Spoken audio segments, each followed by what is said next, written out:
aula da disciplina de Consultoria em Segurança. Eu sou a professora Jaqueline Ferrarese, sou graduada e mestre em Administração, e nessa nossa terceira aula a gente vai falar sobre viabilidade, preço e contrato de consultoria em segurança. Antes de nós irmos para os conteúdos de hoje, é importante a gente relembrar um pouquinho do que a gente vem aprendendo e discutindo ao longo das aulas anteriores. Então, a primeira coisa é relembrar a própria definição de consultoria e como que ela pode se aplicar aqui no seu âmbito profissional, que é a área da segurança pública. Então, de maneira geral, a gente entende os processos de segurança como aqueles processos que buscam analisar uma organização como um todo ou uma área em específico, a fim de verificar o que pode ser melhorado ali. Então, essa análise sobre a organização ou sobre a área, ela é bem minuciosa, detalhada e parte realmente de um olhar analítico, crítico, reflexivo de alguém especialista na área, né, seja de gestão de uma maneira geral, ou seja de um contexto muito específico, a fim de verificar como que tais funções, tais atividades organizacionais, tais rotinas podem ser melhoradas, ou ainda, se já se tem um problema existente, como que esse problema pode ser solucionado. Então, a prática de consultoria, ela vai envolver sempre um diagnóstico, a partir dessa análise realizada, e aí desse diagnóstico se tem a proposição de soluções, onde então esse projeto de consultoria já vai configurar quais são os métodos, quais são os processos, o que precisa ser implementado para resolver aquela situação, otimizar algum processo e trazer essa melhoria almejada. Então é sempre nessa linha que a gente tem que pensar na consultoria.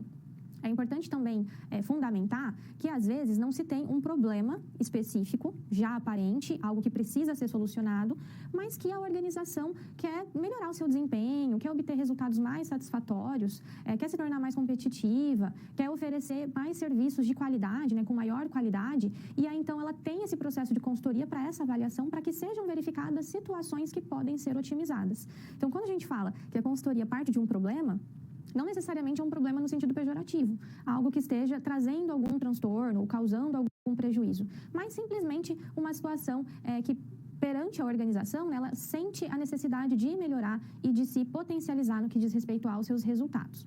Por conta disso, a gente sempre associa que esse projeto de consultoria, ele vai envolver, então, alguém especialista ou conhecedor do campo, porque ele tem que ter essa capacidade analítica de verificar o contexto, né, de uma maneira geral, tanto da organização, quanto da área e também do ambiente no qual essa organização está inserido, e também para que, além dele conseguir fazer essa análise, ele seja capaz de conhecer ferramentas, métodos, a fim de melhorar e propor essas soluções, porque o projeto de consultoria, ele vai ocasionar, digamos assim, uma receita de bolo com o passo a passo do que aquela organização precisa fazer. O quanto que ela vai gastar em termos de recursos financeiros, de tempo, de produção, insumo, enfim. O tanto de tempo que vai levar, quais são as atividades que precisam ser realizadas. Então, desse diagnóstico sai uma proposição de soluções de problemas bem detalhada, baseada em metodologias e ferramentas. Então, o consultor ele tem que ter total conhecimento, né, sobre esses aspectos. E aí, além disso, né, é interessante pensar que a organização, ao receber esse projeto de consultoria, tem que realmente entender o porquê que essa proposição é importante para ela, porquê que ela precisa, se ela quer melhorar o seu desempenho, seguir as orientações desse consultor. Então, a gente entende também a necessidade de uma questão de confiabilidade, né, de clareza de comunicação, de uma relação sinérgica ali entre o consultor e a organização para promover esse convencimento, digamos assim, né, para a organização comprar essa ideia do consultor e seguir conforme as orientações do projeto. E aí, nas aulas anteriores, a gente vem conversando justamente sobre esses conceitos. Vimos que tem consultor externo ou interno, as principais habilidades e competências que esses consultores precisam ter. E aí, no campo da segurança em especial, essa prática de consultoria, ela pode acontecer de diferentes formas, né? Você, no seu campo de atuação, enquanto profissional de carreira da segurança pública, pode tanto compor uma equipe de consultores assumindo esse papel de analisar o órgão no qual vocês estão lotados, a fim de promover soluções, no sentido de analisar o ambiente externo e até mesmo para formulação de políticas públicas efetivas, de ações na comunidade local, ou ainda, se por acaso a organização no qual você está inserido ali, o órgão no qual você está lotado, contratar uma segurança externa, uma consultoria externa, você pode ser um dos responsáveis para analisar o projeto, para verificar se o que aqueles consultores estão propondo é viável, se aquele contrato está ok, se é interessante para o órgão realmente investir nesse contrato de consultoria, porque às vezes a consultoria é externa, vem então um projeto de consultoria e você pode ser o responsável por aplicar no seu órgão ali de atuação, na sua área de atuação. Você pode ser um dos responsáveis por receber esse projeto, né? Então, tanto partir de uma análise de identificação se esse projeto é interessante ou não para vocês, para se efetivar o investimento e também na aplicação, porque nem sempre o consultor acompanha a aplicação, né? Por vezes, a consultoria se finda ali com a entrega do projeto, que é o produto desse consultor. A própria aplicação prática, aí advém do contratante, né? Seja a área ali funcional ou a organização de uma maneira geral. E aí, então, pensando que essa consultoria vem para trazer um olhar diferente, mais profundo, né, para auxiliar as organizações a se otimizarem, a se potencializarem, ela é útil em qualquer área funcional, em qualquer ramo de atuação, né? Não apenas em organizações privadas, mas em públicas também. Trazer esse olhar externo para identificar como melhorar, traz ali um ganho interessante, porque às vezes nós, no cerne ali, né, dentro da situação, a gente não percebe oportunidade de melhoria. E aí um consultor, alguém de fora, que vem com esse olhar mais apurado e também trazendo bagagem de outras organizações no qual ele adquiriu experiência, isso permite potencializar aí e melhorar as atividades da empresa. Então, é super útil, independentemente do ramo de atuação, seja no público, seja no privado. E aqui, então, a gente traz essa vertente, tentando associar ao máximo a segurança pública, para que, quem sabe, você não possa atuar tanto quanto consultor, ou também receber, né, esse projeto e aplicá-lo aí da melhor forma possível, né, para melhorar as suas atividades, né, e a promoção aí dos serviços de segurança para a sociedade, que é a finalidade, digamos assim, de uma maneira geral, né, da segurança pública. Vamos para o quadro agora rapidinho, para a gente verificar quais são os objetivos da nossa aula, né, o que a gente vai ver na aula de hoje. Então, a gente vai conversar sobre alguns temas a fim de responder às perguntinhas. No que é preciso pensar ao falar em viabilidade do projeto de consultoria? O que se deve priorizar nesses projetos? E quais os fatores determinantes na contratação de um projeto de consultoria em segurança? Então, basicamente, todos os conceitos que a gente vai ver hoje, né, ao longo da nossa aula, vão ser para responder esses questionamentos, entendendo, então, essa consultoria de uma maneira ampla, né, de uma maneira geral, entendendo que ela pode ser aplicada aos mais diferentes ramos de atuação, com diferentes objetivos, seja no público e no privado, e aí, no seu exercício profissional, você vai ter aí as ferramentas e o conhecimento necessário para associar a área de segurança, ok? Então, a gente inicia os nossos conceitos sobre essa viabilidade, preço e contratos.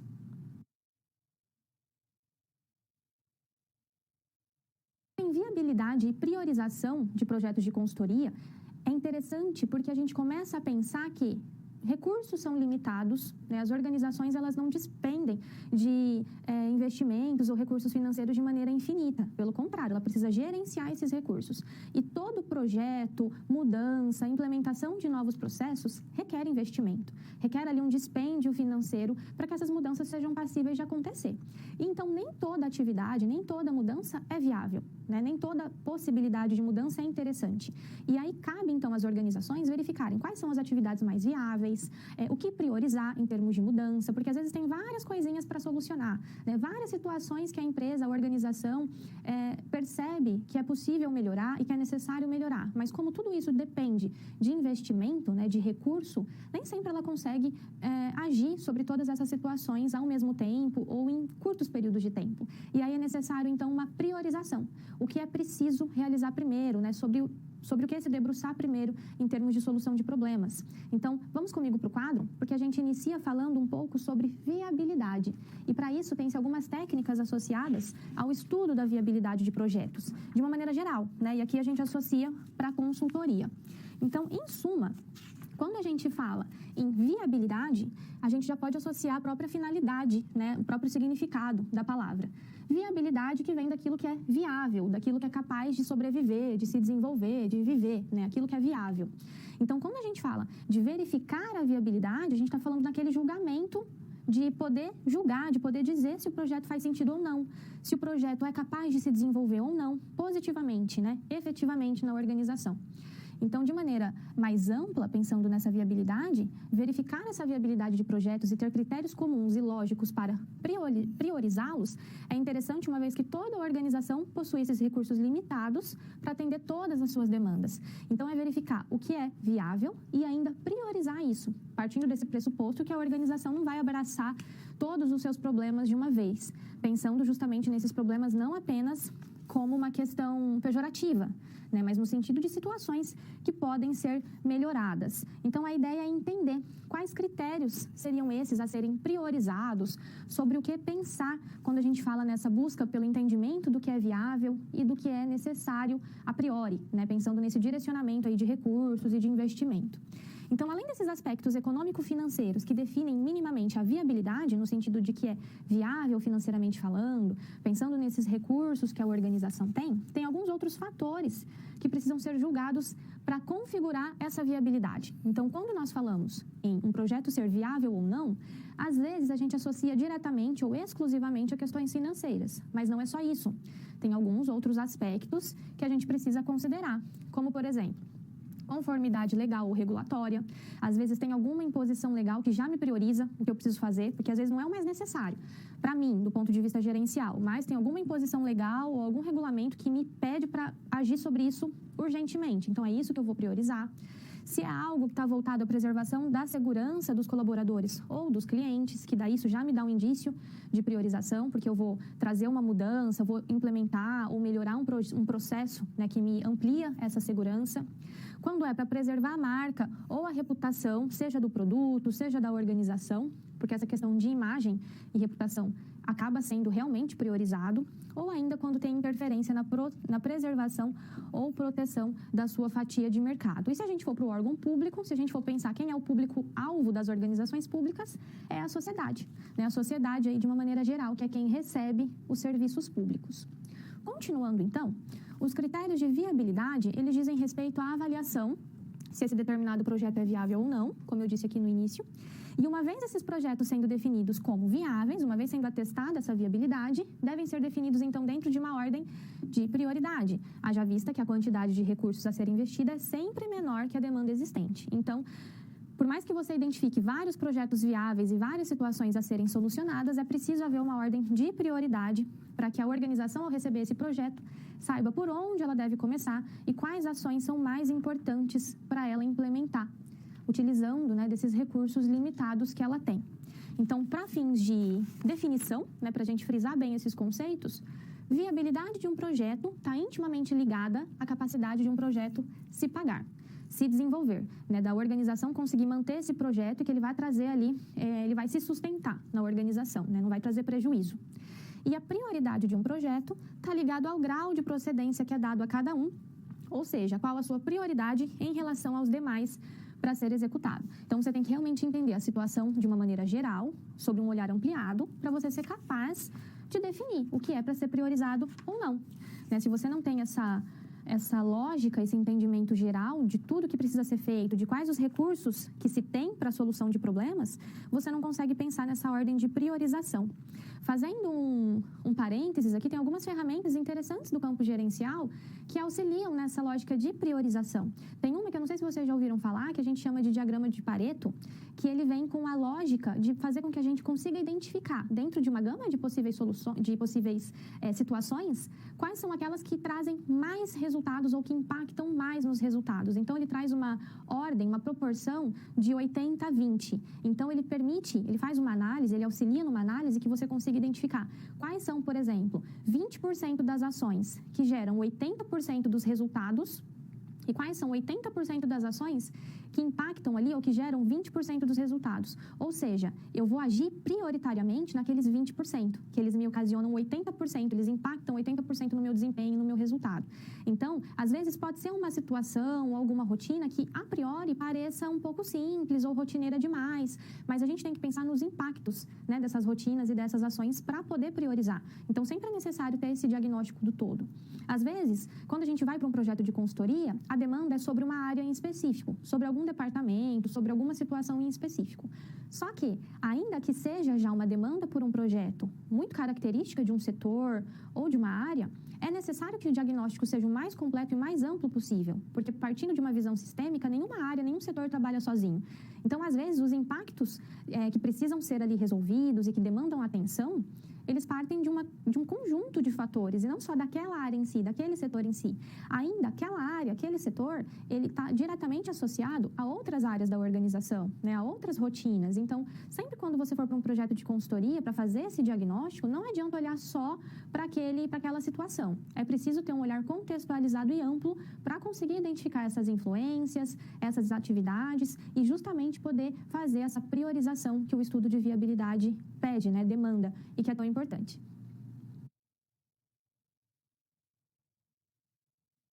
Se a gente fala de viabilidade, de precificação, de contrato de segurança, né, de consultoria para a segurança pública, é de extrema importância que a gente entenda sobre os investimentos que são feitos, né, para a configuração desses projetos.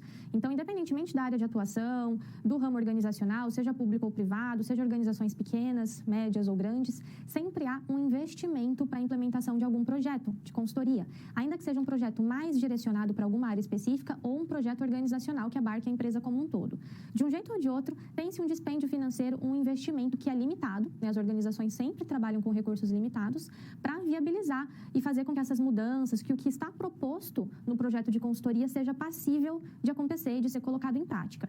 Então, para identificar se um projeto é viável ou não, se vale a pena esse investimento ou não, tem-se a técnica, né, de analisar e de avaliar o retorno sobre o investimento, que nada mais é a intenção, né, que configura a intenção de identificar em quanto tempo eu vou conseguir, então, verificar um retorno sobre esse investimento que eu fiz, para a gente até mesmo poder afirmar se é viável ou não, se é interessante ou não investir esse recurso limitado nessas mudanças, nessa implementação do que é proposto nos projetos de consultoria. Então, comigo no quadro, a gente vai falar agora sobre essa análise do retorno sobre o investimento aqui em projetos de consultoria. Então, essa análise de retorno sobre o investimento, ela visa definir se vale a pena ou não esse investimento. E é um fator que serve para auxiliar nessa definição da viabilidade, para eu poder afirmar se esse projeto é viável ou não, né? Se ele é capaz de se desenvolver ou não. Em termos gerais e de uma maneira bem simplista, ele define se o projeto se paga, se ele é capaz de se pagar, se os benefícios que ele vai trazer são capazes de compensar o investimento inicial que é feito para que esse projeto seja realizado. E aí a gente tem uma técnica bem interessante que se chama payback, que ele significa a análise do retorno sobre o investimento. E como calcular, né, esse payback? De maneira geral, a lógica por trás do cálculo do payback é a seguinte: em quanto tempo o valor investido em determinado projeto leva para se pagar? E aí, para a gente entender melhor isso, vamos entender a lógica desse se pagar, tá? Entendendo aí como isso se configura. Todo e qualquer projeto de consultoria, né, toda e qualquer consultoria, ela é concebida para se gerar alguma vantagem econômica, que a gente chama de saving. Ainda que no longo prazo, né, ainda que demore para essa vantagem econômica ser percebida. E isso, então, a organização, quando busca esse projeto, ela está buscando esse saving. E aí, das duas, uma, né? Ou ela procura o projeto de consultoria, porque ela quer ter esse melhor desempenho, essa melhoria em processos e ter esses ganhos futuros, ou se ela tem alguma necessidade regulatória que a implica em trazer essas mudanças o quanto antes para, né, não ser punida, não incorrer em qualquer processo aí, administrativo, enfim, por descumprimento de algum regulamento. De maneira geral, por qual motivo a gente precisa calcular isso? A ideia central, quando a gente fala nesse retorno sobre o investimento, é que quando a organização precisa lá avaliar os seus processos, as suas rotinas, as suas práticas, porque ela entende que tem alguma mudança que, se for implicada ali, for aplicada, vai melhorar o seu desempenho, vai trazer ganhos, o que está impresso nesse pensamento e nessa necessidade de mudança é que ela vai otimizar em custos, ela vai potencializar o seu desempenho e isso vai trazer ganho econômico financeiro para ela.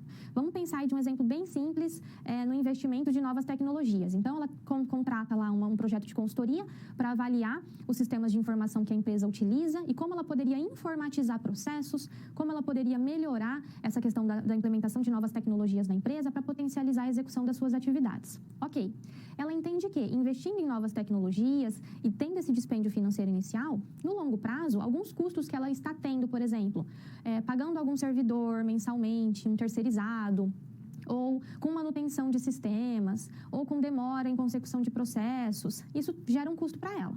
E ao investir em um projeto que vai solucionar esses problemas enfrentados, esses custos que ela está tendo atualmente vão ser substituídos por essas novas ferramentas e essas novas tecnologias. Ou seja, esses custos que ela está tendo atualmente, que vão ser substituídos por esse investimento, é o que se chama de saving, que é esse ganho econômico que se tem no longo prazo. Então, se você tem um custo muito específico com alguma atividade e você quer tirar esse custo colocando uma outra atividade no lugar, essa economia que você tem retirando esses custos é o que a gente chama de saving. Só que, para colocar outra atividade no lugar, você vai ter que investir. E aí, compensa ficar tendo esses custos todo mês ou investir em desembolsar ali uma quantia interessante em um projeto de modernização, enfim, seja lá qual for a finalidade, para melhorar esse desempenho. Financeiramente falando, compensa? Então, é essa a lógica do payback, tá? Voltando para o slide, Logo, a gente entende que, se o projeto tem um custo para a sua implantação, mas, por outro lado, gera uma economia ao longo da sua vida útil, a gente faz essa comparação para se ter uma ideia clara de quanto tempo ele leva para se pagar e ter, então, esse retorno do investimento. Ou seja, em quanto tempo todo aquele dinheiro que você está economizando com os custos que você tinha anteriormente vai chegar no valor que você desembolsou para investir no projeto. Então, em quanto tempo você vai recuperar esse valor que você investiu a partir dos benefícios que esse projeto gera, tá? Então, é essa a lógica. E aqui, para a gente entender a fórmula, né, comparando-se, então, o custo total do projeto com o saving realizado, né, mensalmente, a gente faz o cálculo do payback. Então, o payback vai ser igual o investimento inicial dividido sobre o ganho no período, ok? Então, essa é a operacionalização aí dessa ferramenta que serve justamente para a gente avaliar se esse investimento é viável, partindo do pressuposto que, em maior ou menor grau, toda mudança organizacional, toda implementação de processos e práticas demanda investimento. Então, a organização, se ela quer potencializar suas atividades, ela vai ter que desprender aí de um investimento nisso. A ideia é saber se compensa ou não, até mesmo para atestar se é viável ou não.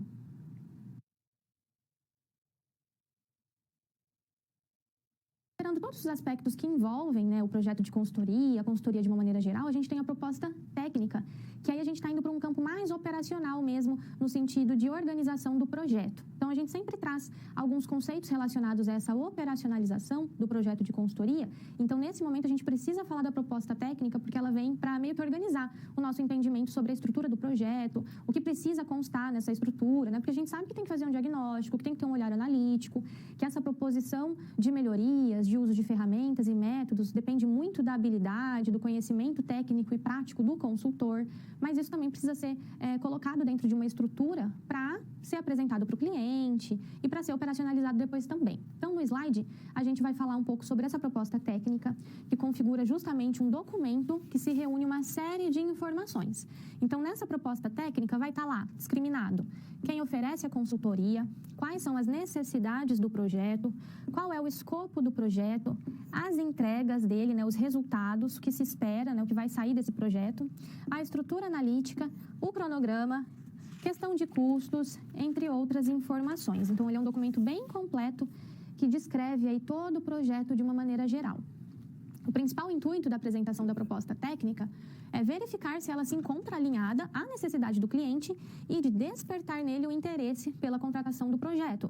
Porque é aquela, né? O consultor faz o diagnóstico, ele faz a proposição de melhorias, mas o cliente, né, a organização contratante, tem que estar disposta ou se tornar disposta a implementar aqueles processos e práticas e a se convencer de que aquilo é necessário ou não. Então, tem que haver um alinhamento entre o que a empresa precisa, espera e tem interesse em melhorar, né? Então, por qual motivo, né, construir uma proposta técnica?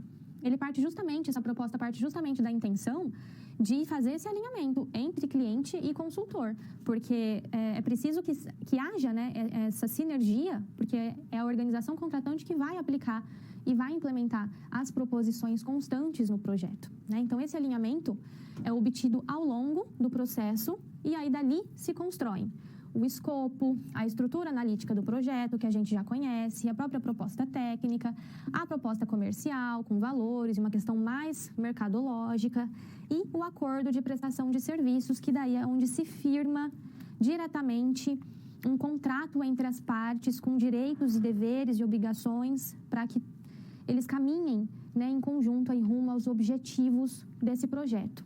E aí, então, além dos itens técnicos ligados diretamente ao projeto, existem outras informações relevantes que precisam constar nessa proposta, tais como: uma questão bem interessante são esses casos de sucesso de projetos similares, porque eles dão justamente um norte de convencimento, né, e para certificar também, passa uma segurança para o cliente de entender outras empresas com situações semelhantes que implementaram esses projetos e tiveram ganhos interessantes. Então, atestar também a confiabilidade do seu trabalho, mostrando outros clientes, né, outros projetos que foram realizados, deixando claro quais são os benefícios diretos e indiretos que são destinados, né, para dar essa maior segurança, para ele decidir aí fechar o negócio e aceitar as proposições e o que esse consultor está propondo. Então, é interessante para o consultor, né, a construção de um portfólio, onde ele documente essa questão dos benefícios, do porquê implementar essas mudanças, se você vai propor um uso de uma nova tecnologia, o investimento em uma nova em um novo processo ou mudança de processo. É interessante atestar outras empresas que fizeram e deu certo, o porquê que isso está em voga atualmente, o porquê que é interessante modernizar nesse sentido, porque isso realmente configura aí, traz, né, mais interesse e configura uma questão de confiabilidade e segurança para as partes envolvidas. Então, quando a gente fala na construção de uma proposta técnica, nada mais é do que a criação de um documento estruturado, né, que faça essa ponte do consultor com o cliente, estruturando realmente todos os processos ali no que configura esse projeto de consultoria para que ele perceba, é importante realmente fazer isso, essa situação aqui realmente vai, se modificada, vai me trazer resultados, né, para que haja essa sinergia e essa relação de confiança para que esse projeto possa ser colocado em prática de maneira efetiva.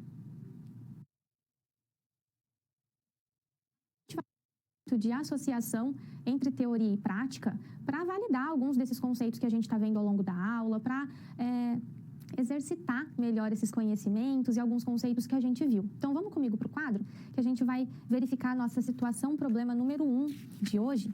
E aqui, então, a nossa missão é entender um pouquinho melhor na prática o cálculo do payback, que é o do retorno sobre o investimento. E aqui a gente traz um exemplo na segurança privada para ilustrar. Mas essa técnica, né, do retorno sobre o investimento, ele pode ser utilizado em qualquer ramo de atuação, qualquer organização, para qualquer projeto, ela pode colocar isso em prática. Essa ferramenta, né, esse cálculo, ele é bem útil para dar essa visão de tempo, né, de se recuperar um investimento. No empreendedorismo, principalmente, isso é muito utilizado, né, quando o empreendedor ele vai lá abrir o seu negócio e ele tem que desprender de um investimento inicial, e aí sabendo o tanto de retorno financeiro que se espera nos exercícios, o quanto que ele vai recuperar esse dinheiro investido, né? Isso atesta a viabilidade do negócio, por exemplo. Então, aqui a gente só vai trazer um exemplo na segurança privada, mas lembrando que ele é aplicável a N, né, situações. Então, vamos lá. Para determinada empresa, o custo de segurança patrimonial tem crescido de forma contínua e tem gerado um aumento expressivo do orçamento da área. Uma das soluções visa a substituição de um rondante móvel que atua verificando o perímetro das instalações e o fundo da fábrica, e ele quer substituir, né, esse rondante móvel por dispositivos de segurança eletrônica eficazes. Então, a ideia é substituir o rondante, que atualmente é o que fornece, o responsável ali pelo fornecimento de segurança patrimonial, por dispositivos de segurança eletrônica. Nesse sentido, então, para fazer o cálculo, a primeira coisa é avaliar os custos e compará-los com as economias geradas pelo projeto. Nessa situação hipotética, os custos com o rondante que essa empresa está tendo é de R$ 12.500 por mês. Então, esses custos, esse R$ 12.500 por mês, a organização está considerando elevado, ela quer reduzir esses custos, então ela quer pensar em investir em uma solução para substituir esses custos, trazendo um investimento aí capaz de fornecer a segurança patrimonial da mesma forma, mas com custo menor. Dentro dessa lógica, então, esse custo de R$ 12.500, que é o que a gente sabe que a organização já tem e quer substituir, ele deve ser comparado com os custos da implantação desses sistemas de segurança, que permitem substituir o rondante.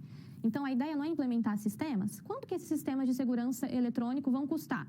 Para poder fazer essa comparação, se vale a pena ou não manter os 12.500 ou implementar esses sistemas.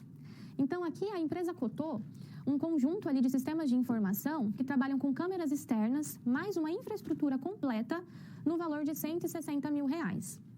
E aí, além disso, tem-se um custo de cabeamento microfônico, que aí vai configurar equipamentos completos, mais a instalação, num custo de R$ 185 mil. Ou seja, o custo total do projeto de modernização para trazer uma infraestrutura de tecnologia e segurança eletrônica para essa empresa vai custar R$ 345 mil. Ok, a gente sabe que ela gasta atualmente R$ 12.500 com rondante, que ela não quer mais ter esse custo, mas ela está falando de investir R$ 345 mil em um projeto de informatização dessa segurança. Vale a pena? Então, qual que é a lógica disso? É a gente colocar no payback para saber em quanto tempo ela vai pagar isso. Aqui dentro desse exemplo hipotético, custo do projeto a gente tem e o saving mensal, que é aquela economia gerada, é de R$ 12.500, porque é os custos que ela tem. E aí a gente aplica a fórmula do payback, que é esse custo dividido sobre o saving, né, o ganho no período. Então, fazendo a continha, a gente tem aqui o resultado de 27,6, né, ou arredondando, 28 meses. Ou seja, economizando esses 12.500, a empresa vai levar 28 meses para pagar esse investimento inicial. E aí a organização que cabe avaliar se vale a pena, se compensa para ela fazer esse investimento ou não. Mas a lógica é justamente entender né, pelo menos a partir desse viés econômico-financeiro, porque lógico que não é só o payback que delimita a viabilidade, né? Aqui é só a visão econômica financeira, mas outros aspectos podem ser verificados também, com relação a segurança eletrônica vai ser muito mais viável, no sentido de muito melhor em termos de desempenho e resultado, os ganhos que ela vai trazer, enfim, existe alguma regulamentação sobre a profissão ou a atuação do rondante que apresente alguma limitação que faça com que ela tenha mais uma necessidade de aprimorar a sua segurança? Enfim, a gente não sabe. A ideia é, cabe à organização identificar essa viabilidade sobre outros aspectos. O payback vai nos dar a questão econômico-financeira. Então, aqui foi para a gente ilustrar e entender a aplicação dessa ferramenta. Quando a gente fala em qualquer tipo de investimento, todo investimento traz um ganho em algum lado. Ele nos permite economizar alguma coisa. E aí a gente faz essa conta para saber se vale a pena, ou pelo menos em quanto tempo você vai ter aquele dinheiro novamente, né? Você vai ter o retorno sobre ele. Isso auxilia nesse entendimento aí, se é viável ou não.